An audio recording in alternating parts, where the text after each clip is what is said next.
নমস্কার। সামনেই কৌশিকী অমাবস্যা। এই কৌশিকী অমাবস্যায় বামদেব সাধনা করে মা তারার দর্শন করেছিলেন।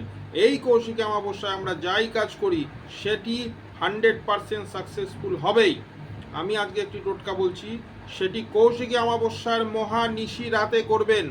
তাহলে আপনার সেই পুরনো মানুষটা যে আপনাকে ছেড়ে চলে গেছে সে আবার আপনার জীবনে ফিরে আসবে। কি করতে হবে সেটা ভালো করে শুনুন।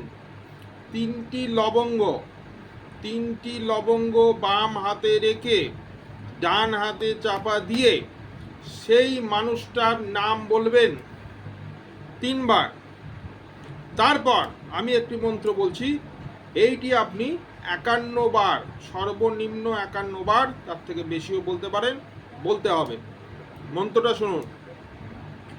ওম কামদেবায়, তারপর ওই ব্যক্তিটির নাম, সে নারী বা পুরুষ যেই হোক তার নামটি বলবেন।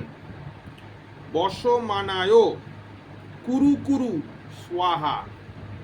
আবার বলছি, ওম কামদেবায়, ওই ব্যক্তিটির নাম, নারী বা পুরুষ যেই হোক, বশমানায় কুরু কুরু স্বাহা। এই মন্ত্রটি কমসে কম সর্বনিম্ন 51 বার বলবেন।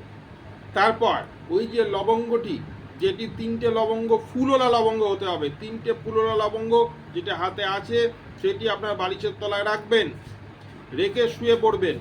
পরের দিন সকালবেলা সেই 3টে লবঙ্গ নিয়ে সকালবেলা 7টার আগে যে কোনো বট গাছ বা অশ্বত্থ গাছের গোড়ায় পুঁতে দেবেন। ওই 3টে লবঙ্গ পরের দিন যে কোনো বট গাছ বা অশ্বত্থ গাছের গোড়ায় পুঁতে দেবেন। তার থেকে 21 দিনের মধ্যে আমি বলে দিলাম সেই ব্যক্তি আবার আপনার সাথে যোগাযোগ করবে। সে যেরকমভাবেই হোক, যে মাধ্যমেই হোক, সে যোগাযোগ করবেই।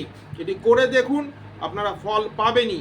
কৌশিকী অমাবস্যায় যা কাজ করবেন তার ফল হয়, 100% পাবেন। এটি করে দেখুন। জয় মা তারা, জয় গুরু বামদেব। নমস্কার।